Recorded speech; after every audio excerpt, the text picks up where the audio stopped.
प्रातः स्मरणीय स्वामी जी महाराज, समस्त गुरुजन और यहाँ उपस्थित आप सब राम नाम के उपासक, आप सबके श्री चरणों में मेरा कोटि कोटि प्रणाम स्वीकार कीजिएगा, स्वीकार कीजिएगा, स्वीकार कीजिएगा। राम मिलन को ये मन तरसे, उपासना का एक पक्ष यह, इसको सगुण साकार उपासना कहा जाता है। उपासना का दूसरा पक्ष, इसको निर्गुण निराकार उपासना कहा जाता है। इनके बीच में पूज्यपाद स्वामी जी महाराज द्वारा हम सबके लिए बताई गई उपासना पद्धति राम नाम की उपासना।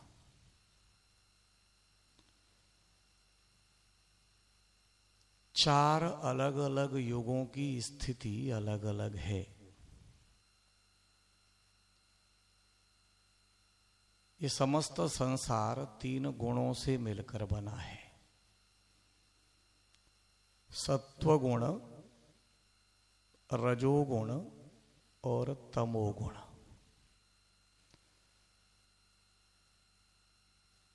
जिस काल में सत्वगुण ही सत्वगुण होता है, उस काल को कहते हैं सतयुग। उस युग की उपासना थी ध्यान। सतोगुण की अधिकता पर थोड़ा रजोगुण भी जिस काल में विद्यमान हो, उसको कहते थे त्रेता युग। त्रेता युग की उपासना पद्धति है यज्ञ, जिसमें रजोगुण हो और तमोगुण भी समाहित हो जाए, उसको कहते हैं द्वापर। उसकी उपासना है पूजा, और जिसमें केवल तमोगुण होता है, बाकी गुण नाम मात्र के रहते हैं, उसे कहा जाता है कलयुग। इस कलयुग की उपासना है नाम उपासना। अपनी अपनी प्रकृति और अपने अपने काल के अनुरूप ये उपासना संतों ने समय समय पर बताई।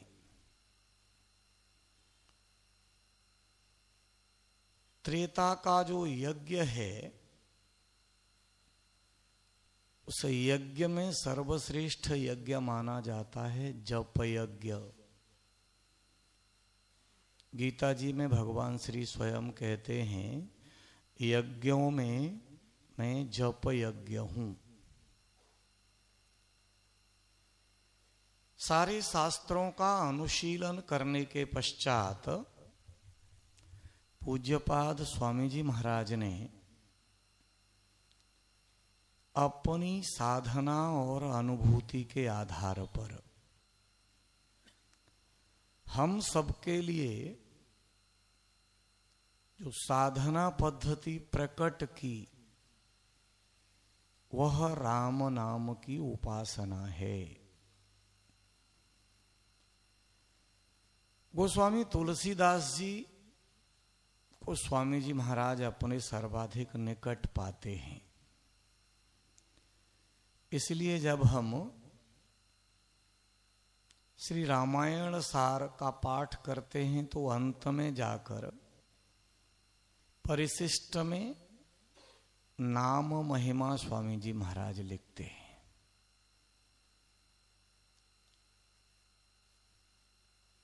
नाम में नामी यों बसे, पुष्प में जो सुबास।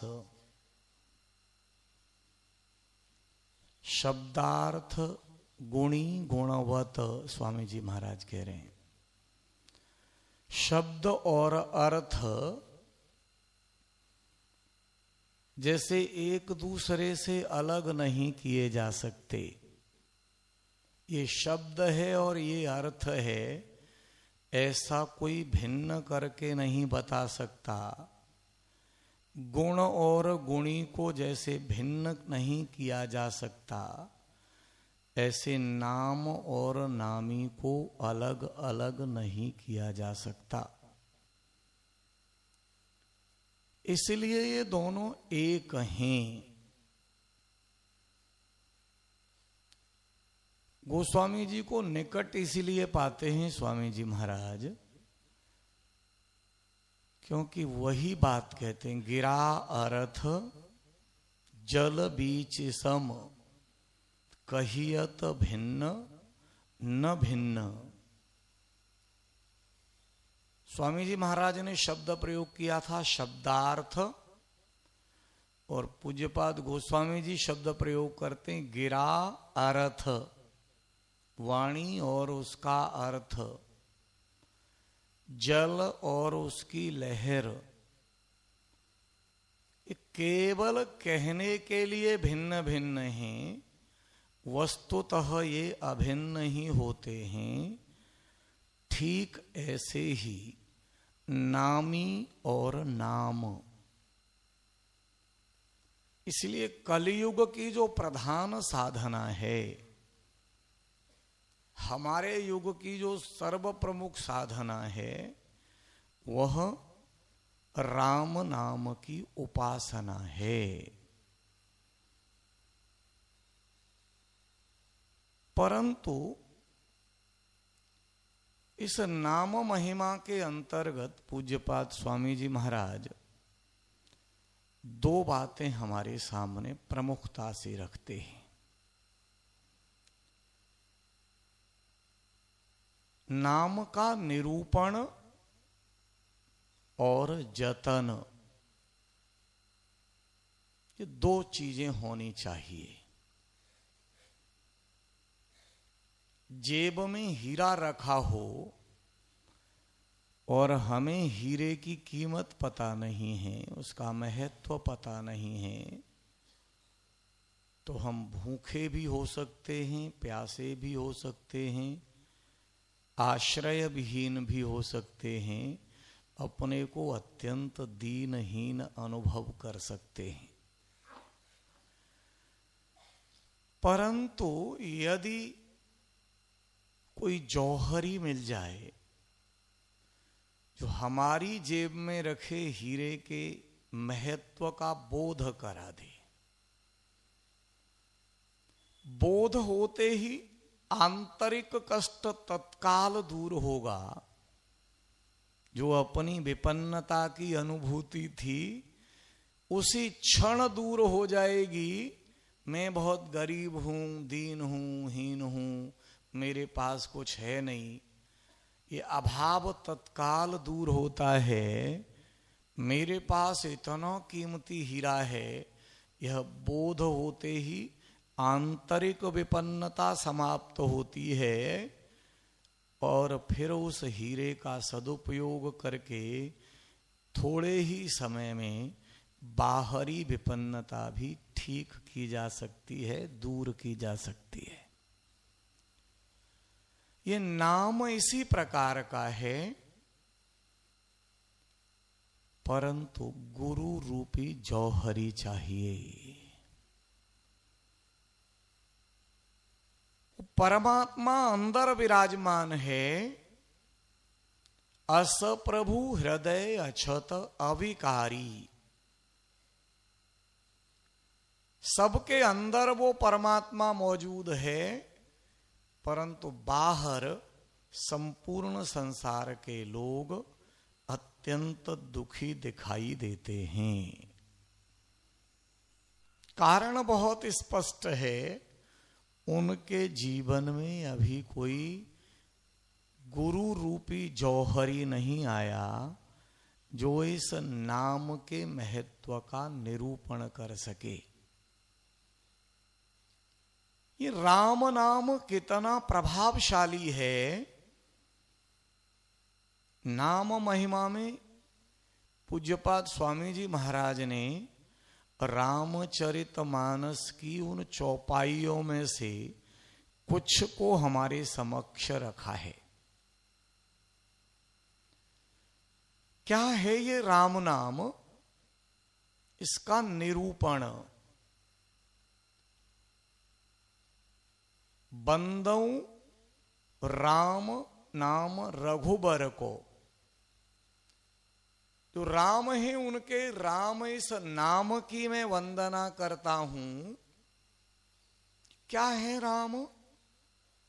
3 अक्षर हैं, रकार, अकार और मकार। ये तीनों क्या हैं? हेतु, कृशानु, भानु, हिमकर को।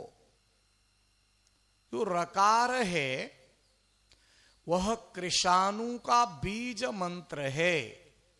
कृशानु यानी अग्नि, उसमें जो री लगा हुआ है र, उस रा को अगर हटा दें तो ये अग्नि तेजहीन हो जाएगी, कसानु रह जाएगा, इसका कोई अर्थ नहीं है।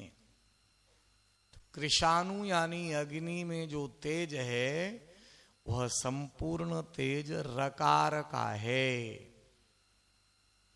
भानु यानी सूर्य, उस भानु में जो तेज है वह अकार का है। भा में से अ निकाल लें तो ये भानु का तेज समाप्त हो जाएगा, ये भनु रह जाएगा। और तीसरा तेज का साधन है हिमकर। हिमकर यानी चंद्रमा, उसमें जो प्रकाश है, उसमें जो तेज है वह मकार का है। ये म निकाल लें तो हिमकर केवल हिकर रह जाएगा, जिसका कोई अर्थ नहीं है। अर्थात कृशानु, भानु और हिमकर जो संपूर्ण संसार को तेज देने वाले हैं, प्रकाश देने वाले हैं, शीतलता देने वाले हैं, इन तीनों का ही यह प्रकाश, शीतलता, तेज इस राम नाम के कारण है। यही ज्ञान योग, भक्ति योग और कर्म योग है। तीनों इस राम नाम में समाहित हैं। इस राम नाम के महत्व को जिन्होंने जान लिया, उन्होंने अपने जीवन को धन्य कर लिया। इसलिए गोस्वामी जी ने कुछ बड़े नाम गिनाए। इस राम नाम के प्रभाव को जानते हैं गणेश जी। केवल राम नाम की उपासना करके जगत में प्रथम पूज्य बन गए। इस राम नाम का प्रताप समझा आदि कवि वाल्मीकि जी ने। उल्टा करके भी राम नाम जपने से जो ब्रह्म के समान हो गए, इतना प्रभावी है यह राम नाम। इस राम नाम का महत्व जानते हैं हनुमान जी। सो मेरे पवन सुत पावन नामू, अपने बस करे राखे रामू। राम को अपने बस में कर लिया हनुमान जी ने इस राम नाम की उपासना के माध्यम से। ध्रुव सगलानि जपेऊ हरि नाऊ, पावा अचल अनुपम ठाऊ। ग्लानि पूर्वक भी नाम जपा ध्रुव ने परंतु उस अचल स्थान को प्राप्त कर लिया। तारों में केवल एक ही तारा है जो अचल है अपने स्थान से। यह राम नाम की उपासना का फल है। प्रहलाद ने जपा ये राम नाम, भक्तों में शिरोमणि हो गए प्रहलाद। इस राम नाम का महत्व जानती हैं पार्वती। पार्वती विष्णु सहस्त्र नाम का पाठ करती थीं मायके से। विवाह के पश्चात जब ससुराल आई, भोजन बनाकर तैयार किया। भगवान भोलेनाथ ने कहा कि आइए भोजन कीजिए। पार्वती जी ने कहा आप कीजिए, मेरी उपासना नहीं हुई। तो क्या उपासना करती हो?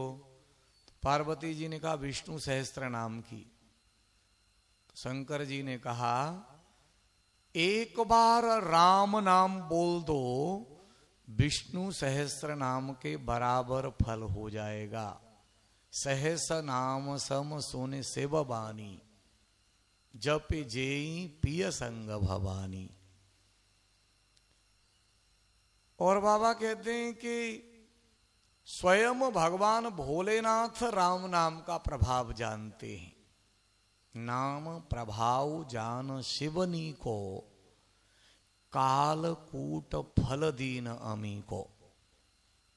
कंठ में राम नाम था, इसलिए समुद्र मंथन के बाद निकलने वाला हलाहल जब शिव को भेजा गया तो उस विष को अपने कंठ में धारण किया। पर राम नाम पहले से कंठ में मौजूद था, इसलिए विष राम से मिलकर शंकर जी के लिए अमृत तुल्य बन गया। अंत में कहा कि मैं राम नाम की महिमा का वर्णन कहां तक करूं? राम स्वयं भी नाम का गुणगान नहीं कर सकते। कहो कहां लगे नाम बड़ाई, राम न सकहि नाम गुण गाई। इतना महत्वपूर्ण है ये राम नाम। स्वामी जी महाराज कहते हैं दुनिया के सारे संतों ने इस राम नाम की महत्ता का वर्णन किया है। आखर मधुर मनोहर दो, रा और म इतने मधुर अक्षर हैं, बरन बिलोचन जन जिय दो। वर्णमाला के नेत्र ही ये रा और म। पूरी वर्णमाला से दुनिया की सारी चीजें दिखाई देती हैं, पर ये वर्णमाला की आंख है। दुनिया का कोई मंत्र इतना सरल नहीं जितना सरल यह मंत्र है राम। इससे सरल कहत सुनत सुमिरत सुठिनी के, कहने में, सुनने में, सिमरने में ये दुनिया का सबसे सरल मंत्र। और प्रभाव एक छत्र एक मुकुट मणि, सब बरननि पर जो। एक तो इनमें से छत्र है और एक मुकुट मणि है। जो रा है वो किसी भी वर्ण के पहले आने पर उसके ऊपर लगता है छत्र के रूप में। धर्म बोलोगे तो र मां के ऊपर छत्र की तरह सुशोभित है। और मंगल बोलोगे तो जो मां है वो मां के ऊपर अनुस्वार के रूप में मुकुटमणि की तरह शोभा पाता है। ऐसे और कोई वर्ण नहीं है वर्णमाला में जो दोनों बाकी वर्णों के ऊपर छत्र और मुकुटमणि के रूप में सुशोभित होते हों। एक छत्र एक मुकुट मणि सब बरननि पर जो, तुलसी रघुबर नाम के बरन विराजत दो। इतना प्रभावशाली है ये राम नाम। जिस अनुपात में, जिस समझ के साथ, जिस अनुभूति के साथ जिसने इस राम नाम को जपा है, नाम जीह जपि जागहि जोगी। बड़े बड़े योगियों ने केवल इस राम नाम को जपा है, परमार्थी प्रपंच वियोगी। साधक जब इस नाम को जपते हैं, साधक नाम जपहि लय लाए, हों ही सिद्धि अनिमादिक पाए। अणिमा आदिक सिद्धियां जो अष्ट सिद्धि हैं, वो सब इस राम नाम के जप से हमें प्राप्त हो सकती हैं। जप ही नाम जन आरत भारी। घोर कष्ट में जो हो, कितना भी भयानक दुख हो, अगर वो राम नाम को जपता है, मिटहि कुसंकट हों ही सुखारी। गोस्वामी जी के द्वारा लिखी गई नाम महिमा के 9 दोहे 72 चौपाइयों में से पूज्यपाद स्वामी जी महाराज ने नाम महिमा में से कुछ चौपाइयां हमारे समक्ष उद्धृत की हैं। संकेत क्या है?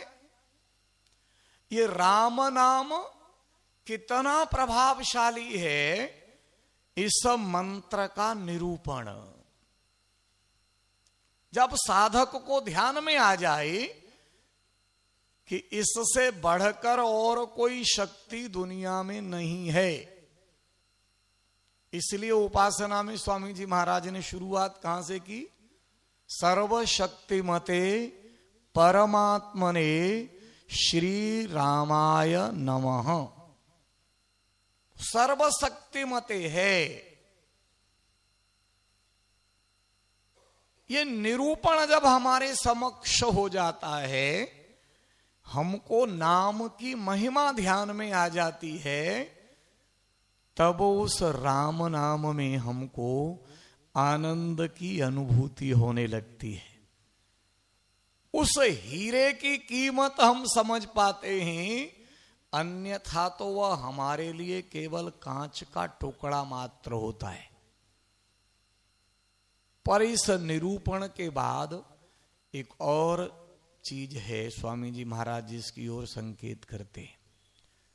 गोस्वामी जी ने संकेत किया, नाम निरूपण नाम जतन ते सो प्रगटे जिमे मोल रतन थे। ये जतन क्या है? ये जतन है उस राम नाम को जपने की पद्धति, उपासना विधि, यत्न। चाहे जिसके द्वारा दिए जाने से यह वैसा फल नहीं देगा, इसलिए जिसने इसको अनुभूत किया है,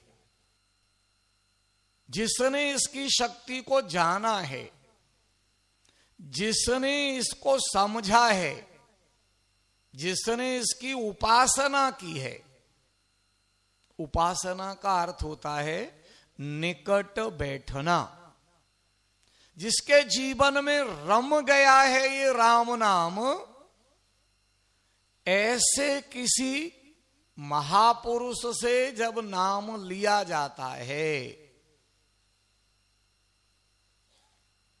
और उसके द्वारा बताई गई विधि से जपा जाता है, तब यह नाम अपने वास्तविक फल को हमें प्रदान करता है।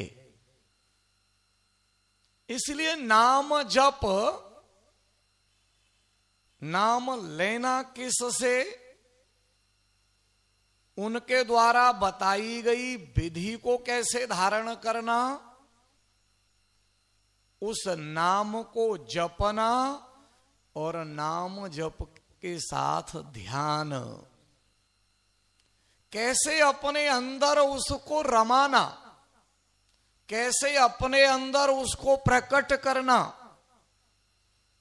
कैसे नाममय हो जाना, और कैसे वाचिक, मानसिक और उपांशु जप की ओर बढ़ना, और अंततः अजपा जप की तरफ जाना। ये करते करते हमारे जीवन में किस प्रकार ये उपासना जप से धीरे धीरे सिमरन में परिवर्तित हो जाए। स्वामी जी महाराज इसको विराट योग कहते हैं। विभिन्न प्रकार के अत्यंत कष्ट साध्य योग दुनिया के तमाम महापुरुषों ने लोगों के समक्ष रखे।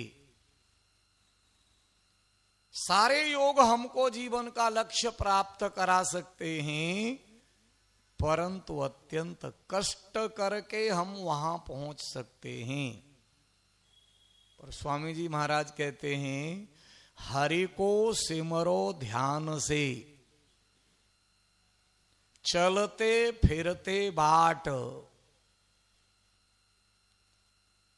चलने में, फिरने में, रास्ते में उस परमात्मा का सिमरन निरंतर कैसे चलता रहे। और फिर कहा, काम काज में सिमरिए, सुख कर योग विराट। ये विराट योग है, पर अत्यंत सुख कर है। हर क्षण उस परमात्मा का ध्यान, खेल खेल में, काम काज में, हाट बाट में, इस संसार में रहते हुए सदैव उसका सिमरन।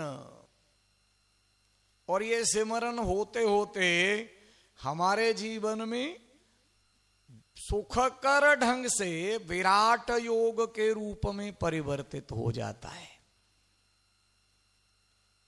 योग रीति यह सुगम है, अत्यंत सुगम। अभी हम सुन रहे थे ना अंतिम भजन में, कहां कहां भटक रहे हैं, कैसे कैसे प्रार्थना कर रहे हैं, फिर भी राम मिलन को ये मन तरसे। परंतु स्वामी जी महाराज ने कितनी सरल पद्धति दी। हर क्षण उस परमात्मा को अंग संग मानना, हर क्षण उसकी उपस्थिति अनुभव करना, अपने हर काम काज में उसको अपने समक्ष रखना। भोजन कर रहे हैं तो परमात्मा साक्षात हमारे सामने उपस्थित हैं। नाम में नामी को सदैव विद्यमान मानना। जैसे फूल में उसकी गंध रहती है, ऐसे ही इस नाम में नामी सदैव विराजमान है। इसलिए नाम में नामी की प्रत्यक्ष उपस्थिति मान के भोजन मंत्र के बिना भोजन ग्रहण नहीं करना। नामी अब भी वहां उपस्थित है, ऐसी अनुभूति। भोजन जिसने दिया है, भोजन के बाद उसके प्रति धन्यवाद ज्ञापित करना। ये संपूर्ण उपासना पद्धति स्वामी जी महाराज ने सिखाई। सवेरे जगने से लेकर रात को सोने तक ये पूरा हमारे जीवन में नाम उस नामी को लिए कैसे विद्यमान रह सकता है, यह अपने आचरण के माध्यम से गुरुजनों ने हमारे समक्ष रखी है। शुद्ध वैज्ञानिक पद्धति है। अपनी अपनी क्षमताओं के अनुसार जैसे जैसे हम इस साधना पद्धति में, इस उपासना में आगे बढ़ते जाते हैं, वैसे वैसे विभिन्न प्रकार की अनुभूतियां अपनी अपनी क्षमता और स्तर के अनुसार हमारे अपने जीवन में आती जाती हैं। स्वामी जी महाराज कहा करते थे, पूज्य बाबूजी बताते थे हमको, तो स्वामी जी ने उनको बताया था, व्यक्ति खेती करता है गेहूं के लिए। कोई किसान कभी भूसे के लिए खेती नहीं करता, पर गेहूं के लिए खेती करने वाले किसान को भूसे का कभी अभाव नहीं रहता। ये राम नाम की उपासना, ये गेहूं की खेती है। सांसारिक उपलब्धियां तो भूसा है। ये भूसा तो गेहूं के साथ साथ आता ही है। इसलिए जीवन में जो बाकी चीजों की जरूरत होती है, वह तो यह नाम उपासना देती ही है, परंतु जो अत्यंत महत्वपूर्ण विषय है, निस्तार मोक्ष, इस आने जाने के चक्रव्यूह से मुक्ति, जन्म मरण से छुटकारा, ये नाम जपते जपते, ध्यान करते करते उस परमात्मा के जप को सिमरन में परिवर्तित करने से, उस परमात्मा के द्वारा बनाए गए जगत की व्यवस्थित ढंग से सेवा करने से अपने आप सिद्ध हो जाता है। इसलिए अमृतवाणी जी के अंतिम दोहे में स्वामी जी महाराज गारंटी लेते हैं, इस मंत्र के जाप से निश्चय बने निस्तार। इससे अधिक गारंटी दुनिया के किसी गुरु ने कभी नहीं ली होगी। इस उपासना को कैसे समझना, इस उपासना को कैसे जानना, कैसे अपने जीवन में उस नाम को रमाना, उस प्रक्रिया का नाम है दीक्षा। यह अत्यंत रहस्यमयी प्रक्रिया है। इस रहस्यमयी प्रक्रिया में पूज्य स्वामी जी महाराज ने जिनको ये अधिकार दिया था नाम दान का, उसी पद्धति से उतनी ही साधना करवाने वाले लोगों को ये नाम दान का अधिकार देने की विधि स्वामी जी महाराज ने आगे के लिए प्रतिपादित की। राम सेवक संघ की स्थापना पूज्यपाद स्वामी जी महाराज ने की थी। और राम सेवक संघ के माध्यम से नाम दान का अधिकार किसको दिया जाएगा, यह निर्धारण पूज्यपाद स्वामी जी महाराज ने किया था। सुयोग्य साधक के माध्यम से यह नाम दान करने की प्रक्रिया चलती रहे। दीक्षा यानी अक्ष दे दिए गए हैं, जिसमें अक्ष देने को दीक्षा कहते हैं।